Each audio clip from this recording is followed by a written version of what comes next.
Hey, this is John Carlos, and I'm here with a look at the Saul Goodman Breaking Bad Funko Pop.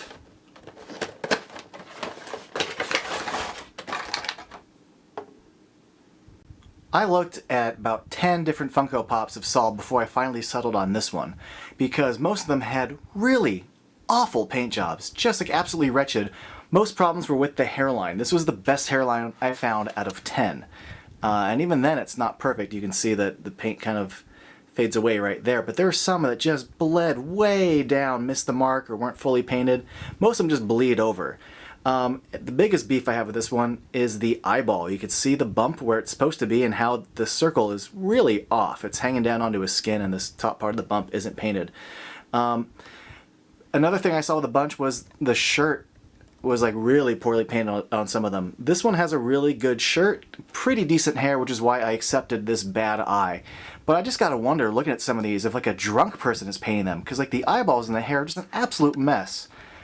Having said all that, let's focus on the good of this, because I do like Saul Goodman a lot, and they did make a pretty good pop out of him. The purple shirt is very well painted, stays within the lines. It does bleed onto the belt a little bit, but the little ribbon on his lapel looks good. The hanky in his pocket looks good. The sculpt of his coat, the sculpt of his pants and belt are nice. The shoes are decent.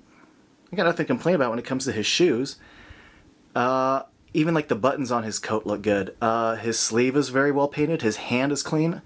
In fact, both hands are clean. So I'm glad about that. Overall, from like the neck down, it's a good looking figure. From the neck up, I already talked to you about his eye, and you saw the front of his hair, but the eyebrows are well done. There's not a lot of like random paint smearing anywhere else.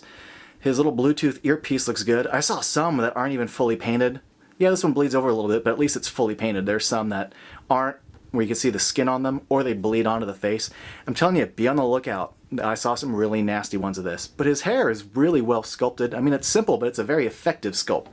One of the things I continue to be fascinated by the fine folks at Funko is how they manage to capture the attitude and essence of a character in such a simple, stylized sculpt. It is just a basic head and these two dots for eyes, yet that hairline, that Bluetooth, it totally comes across as Saul Goodman, and I dig that. On top of which, the way they positioned his hand, actually both hands, not just like the finger point, but even just like this questioning little like attitude hand. It totally has Saul's attitude. I think they did a great job. It's a good testament to like what a good sculpt can do and what like simple, effective little gestures are. This is a good example of, to me, simple, well-done sculpting to create a really good character likeness. I think this turned out really cool. I know I nitpicked about it a lot, but I'm really happy with it. I love Saul as a character, and I think this is a really cool looking pop, and I'm really glad they made it. Thanks for watching.